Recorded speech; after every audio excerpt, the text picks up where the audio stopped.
কৰ্মী তথা সদস্যসকল, আজি এই উদযাপন অনুষ্ঠানত ভাগ ল'বলগীয়া অহা কলা কৌশলী, চৰকাৰী বিষয়া, কৰ্মচাৰী, শ্ৰদ্ধাৰ শিক্ষক শিক্ষয়িত্ৰীসকল, কুচকাৱাজত অংশগ্ৰহণ কৰা আৰক্ষী, সেনাবাহিনী, বাহিনী, NCC, স্কাউট, গাইড, ছাত্ৰ ছাত্ৰীসকল আৰু মোৰ পৰম শ্ৰদ্ধেয় ৰাইজ, এই পবিত্ৰ ৭৭তম গণৰাজ্য দিৱসৰ অনুষ্ঠানত সকলোকে মোৰ শুভেচ্ছা তথা আন্তৰিক অভিনন্দন জ্ঞাপন কৰিছোঁ। আজি এই দিনটোৰ তৎপৰতা অতি মহান। শত সহস্ৰ শ্বহীদ আৰু নিৰ্যাতিত স্বাধীনতাৰ সেনানীৰ আন্দোলনৰ মূল্যত এই ত্যাগ বিনিময়ত অৰ্জন কৰা আমাৰ ৰাষ্ট্ৰীয় স্বাধীনতা পূৰ্ণত্ব দিছিলে 1950 চনৰ 26 জানুৱাৰীত। বৃহৎ আমাৰ সংবিধানখন, আমাৰ ৰাষ্ট্ৰীয় একতা, অখণ্ডতা, সাৰ্বভৌমত্ব আৰু আত্মপৰিচয়ৰ প্ৰতীক হ'ল আমাৰ সংবিধানখন। জাতিৰ জীৱনৰ এনে ঐতিহাসিক ক্ষণত যিসকল মহান ব্যক্তিৰ ত্যাগ, প্ৰচেষ্টা আৰু আত্মবলিদানৰ বিনিময়ত আমি স্বাধীনতা লাভ কৰি গণতান্ত্ৰিক নাগৰিক হোৱাৰ সুবিধা পালোঁ, এইসকল মহান ব্যক্তিক আজি এই শুভক্ষণত শ্ৰদ্ধাৰে সোঁৱৰিছোঁ। ইয়াৰ জৰিয়তে আৰম্ভ আমাৰ দেশৰ স্বাস্থ্য আৰু উন্নয়ন আৰু জনসাধাৰণৰ জয় জয়কাৰ। আৰম্ভ হয় গণতান্ত্ৰিক ভাৰতবৰ্ষৰ গৌৰৱময় ইতিহাস। মহামানৱ মহাত্মা গান্ধীৰ নেতৃত্বত চলা স্বাধীনতা আন্দোলনৰ ফলশ্ৰুতিত দেশৰ স্বাধীনতা লাভ কৰিছিল 1947 চনৰ 15 আগষ্টত। Doctor B.R. আম্বেদকাৰ নেতৃত্বত গঠিত সংবিধান সভা সমিতিয়ে বহু গৱেষণা অধ্যয়নৰ পিছত এই সংবিধান ৰচনা কৰিছিল। আমাৰ গণতান্ত্ৰিক ব্যৱস্থাই এটিয়ে হৈছে এই সংবিধান। ইয়াৰ ভেটিয়ে আজি ভাৰতবৰ্ষক বিশ্বৰ সৰ্ববৃহৎ গণতান্ত্ৰিক ৰাষ্ট্ৰীয় পৰিণত হৈছে। এই ব্যৱস্থা ৰাইজেই ৰজা। এই ব্যৱস্থাৰ অৰ্থাৎ সামাজিক আৰু ৰাজনৈতিক দিশত ভাৰতক এখন আগশাৰীৰ ৰাষ্ট্ৰলৈ পৰিণত কৰিছে। দেশৰ সংবিধানত বলবৎ হোৱা এই পবিত্ৰ দিনটোতেই এই সমবেত নৰনাৰায়ণৰ সন্মুখত থিয় হৈ মই পুনৰ আমাৰ এই গণতন্ত্ৰৰ বাবে নিজৰ সৰ্বোচ্চ ত্যাগ কৰা স্বাধীনতা সংগ্ৰামীসকলক পুনৰ শ্ৰদ্ধাৰে সোঁৱৰিছোঁ। এই সংবিধান আৰু গণতান্ত্ৰিক ৰাষ্ট্ৰ পৰিচালনা ব্যৱস্থাই আমাক আমাৰ ৰাষ্ট্ৰীয় এক সুকীয়া মৰ্যাদা প্ৰদান কৰি আহিছে। সেয়েহে আহক আমি সকলোৱে আজি এই পবিত্ৰ দিনটোতেই আকৌ এবাৰ সংকল্পবদ্ধ হওঁ আমাৰ এই সংবিধান আৰু সংবিধানৰ আন্তঃৰাষ্ট্ৰীয় ঐক্য, অখণ্ডতা আৰু সাৰ্বভৌমত্বৰ পূৰণ কৰাৰ বাবে। বাক্সা জিলাখনৰ আন্তঃগাঁথনি পিছপৰা যদিও ক্ৰমান্বয়ে চৰকাৰৰ দৃঢ়তা আৰু পৃষ্ঠপোষকতাই এই অন্তৰ্গাঁথনি ক্ৰমাই উন্নয়ন হৈছে। বিভিন্ন চৰকাৰী উন্নয়নমূলক আঁচনি বাক্সা জিলাত যেনে পঞ্চায়ত আৰু গ্ৰামীণ কৃষি, জলসিঞ্চন, লোকনিৰ্মাণ, ক্ৰীড়া, মীন, স্বাস্থ্য, জনস্বাস্থ্য কাৰিকৰী, ৰেচম, হস্ততা আৰু বস্ত্ৰশিল্পৰ জিলাৰ উদ্যোগৰ বাণিজ্যিক আদি বিভাগৰ সচুৰূপে পৰিচালনা কৰাৰ লগতে সফল ৰূপায়ণ জিলাখনৰ আন্তঃগাঁথনি উন্নয়ন ক্ষেত্ৰত ভূমিকা গ্ৰহণ কৰিছে। ৰাইজৰ সহায় সহযোগিতা এই আঁচনিসমূহক সফলতাৰে ৰূপায়ণ কৰিব পৰা গৈছে। তাৰ উপৰিও জিলাখনৰ সকলো বিভাগে বাকীৰ ৰাইজৰ আশা আকাংক্ষা পূৰণ বাবে অৰহৰ চেষ্টা অব্যাহত ৰাখিছে। আজি এই শুভক্ষণত আমি সকলো ৰাইজৰ সহায় সহযোগিতা শ্ৰদ্ধাৰে কামনা কৰিছোঁ। বাক্সা জিলাৰ বিভাগসমূহৰ সফলতাৰ সমন্বয় লৈ জিলাৰ প্ৰশাসনে কেন্দ্ৰীয় তথা অসম চৰকাৰৰ ৰাজ্যবাহী আঁচনিসমূহৰ ফল ৰূপায়ণেৰে জিলাখনৰ উন্নয়নৰ ধাৰা বৈ আনিবলৈ সক্ষম হৈছে। প্ৰধানমন্ত্ৰী ক্ষুদ্ৰ খাদ্য সংবিধানৰ উদ্যোগৰ অনুষ্ঠানীকৰণৰ জৰিয়তে চলিত বিত্তবৰ্ষৰ 149খন আবেদনৰ বেংকলৈ প্ৰেৰণ কৰি মুঠ 30গৰাকী নিবনুৱা যুৱক যুৱতীলৈ মুঠ 45.11 লাখ টকা ঋণ মঞ্জুৰ কৰা হৈছে। মুখ্যমন্ত্ৰী আত্মনিৰ্ভৰ অসম অভিযান আঁচনিৰ অধীনত 2.0 অধীনত বাক্সা আৰু মানস বিধানসভাৰ সমষ্টিত মুঠ 1335গৰাকী হিতাধিকাৰীলৈ 2 লাখ টকালৈ আগবঢ়োৱাৰ প্ৰক্ৰিয়া চলি আছে। মুখ্যমন্ত্ৰী মহিলা উদ্যমিতা অভিযানৰ অধীনত গ্ৰাম্য মহিলাৰ উদ্যোগসকলৰ লক্ষ্য আত্মসহায়ক গোটৰ মহিলাৰ সদস্যৰ ক্ষুদ্ৰ উদ্যোগী কৰিবলৈ 10,000 টকাকৈ আৰ্থিক সাহায্য প্ৰদান কৰে। বাক্সা জিলাৰ অন্তৰ্গত মানস আৰু বাক্সাৰ সমষ্টি সৰ্বমুঠ 64,061গৰাকী আত্মসহায়ক গোটৰ মহিলাক এই আঁচনিৰ চেক প্ৰদান কৰা হয়। নিযুত মইনা আঁচনিৰ জৰিয়তে বাক্সা জিলাৰ ছাত্ৰসকলক উচ্চ শিক্ষাৰ পথৰ কৰিবলৈ সক্ষম হৈছে। অৰুণোদয় 3.0 অধীনত বাক্সা জিলাৰ সৰ্বমুঠ 60,400গৰাকী মহিলাক সামৰি লোৱা হৈছে।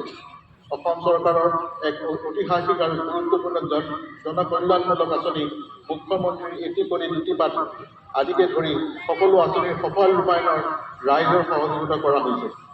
সদৌশেষত জিলাখনৰ জাতিৰ ধৰ্ম ভাষা নিৰ্বিশেষে সমূহ ৰাইজৰ বলিষ্ঠ পদক্ষেপেৰে এই জিলাখনৰ সকলো নাগৰিকক উন্নয়নৰ কামত ব্ৰতী হ'বলৈ অনুৰোধ জনোৱাৰ লগতে জিলাখনৰ শান্তি সম্প্ৰীতি অটুট ৰখাৰ কামনাৰে আজি গণৰাজ্য দিৱসৰ উপলক্ষে ভাষণ মই ইমানতে সামৰণি মাৰিছোঁ। ধন্যবাদ। গাজেং খান।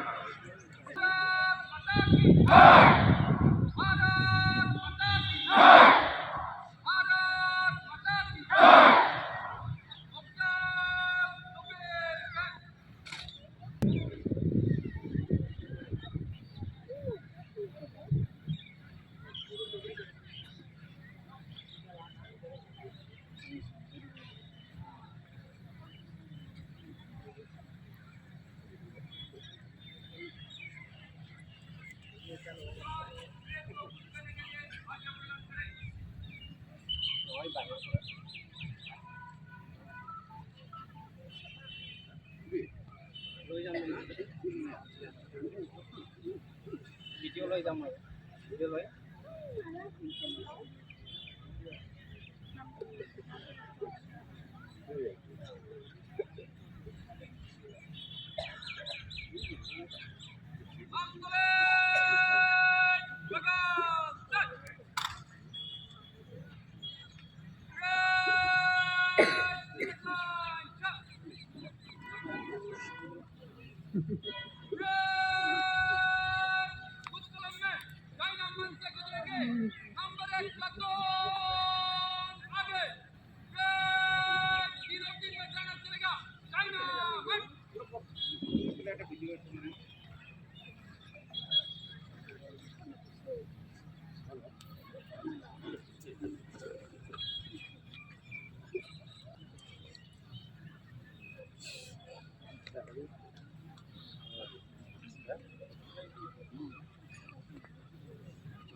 আজি মুখ্য অতিথি মহোদয় সামৰিক অভিবাদন প্ৰদৰ্শন কৰিবলৈ আগবাঢ়ি গৈছে। আজি এই সামৰিক অভিবাদন অনুষ্ঠানটি হাত ধৰিছে parade commander Yuvraj Gogoi, parade second in command inspector দিবাকৰ ডেকা,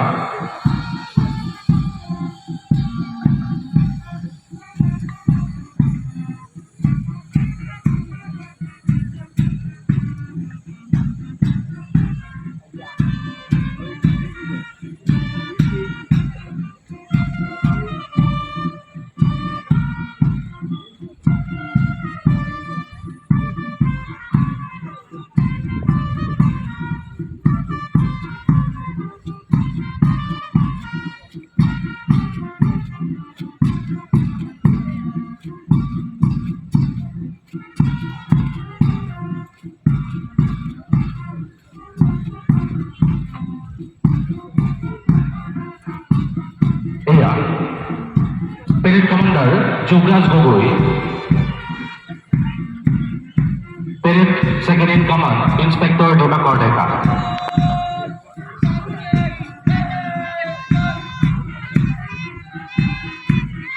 তার পিছে পিছে আহিছে Baksa DM platoon ABSI Tabibur Rahman, Baksa AAG platoon ABSI Basanta Talukdar. তাৰ পিছতে এয়া পেৰেড প্ৰদৰ্শন কৰিছে Nikashi NCC boys and girl, platoon commander Pritam Chetri, flag bearer Bhabesh Swargiary.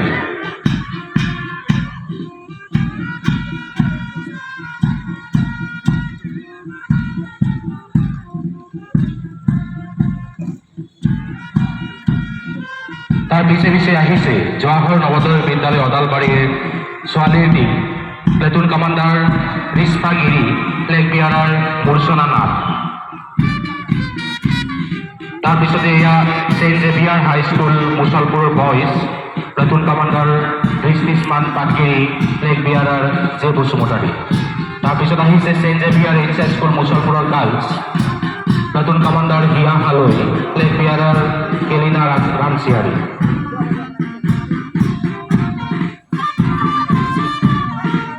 এয়া পেৰেড প্ৰদৰ্শন কৰিছে sunrise English medium school high school Musalpur boys, platoon commander Tushar Basumatary, flag bearer Dhiraj Basumatary.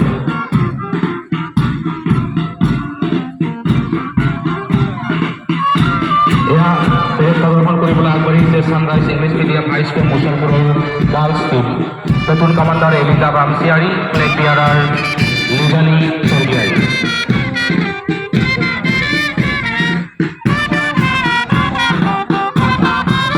ইয়াৰ পিছতেই পেৰেড প্ৰদৰ্শন কৰিছে কিৱান একাডেমী স্কুল মুছলপুৰৰ গাৰ্লছ,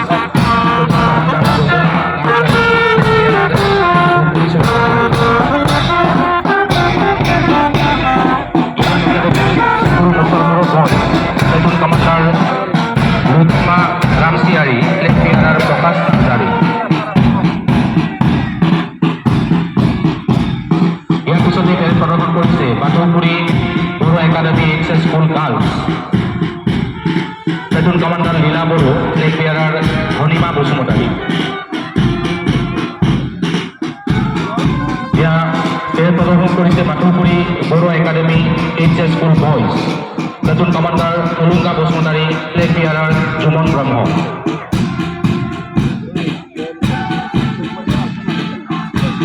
তাৰপিছতে এয়া পেৰেড প্ৰদৰ্শন কৰিছে মুছলপুৰ এইচ এছ স্কুল মুছলপুৰৰ boys, platoon commander Nabajit Boro, flag bearer Dipankar Ramchiary.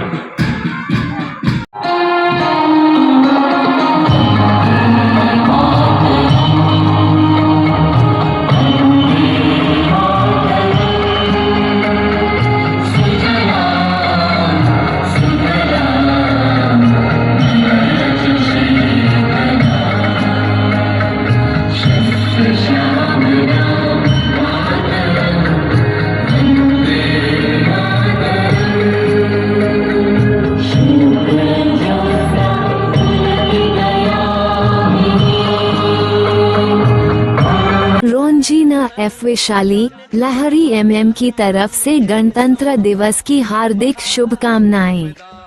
जलवा तेरा जलवा, तौबा मेरी तौबा, मेरी निगाहें करती है, मेरी निगाहें करती है तेरे कदमों पे सजदा। जलवा तेरा जलवा जलवा, वो तेरा जलवा जलवा, जलवा तेरा जलवा जलवा, वो तेरा जलवा जलवा, जलवा तेरा जलवा।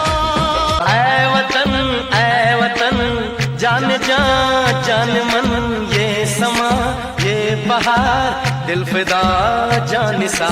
जलवा तेरा जलवा, तौबा मेरी तौबा। ये मेरा India, I love my India, ये मेरा India, I love my India, वतन मेरा इंडिया। जब देश में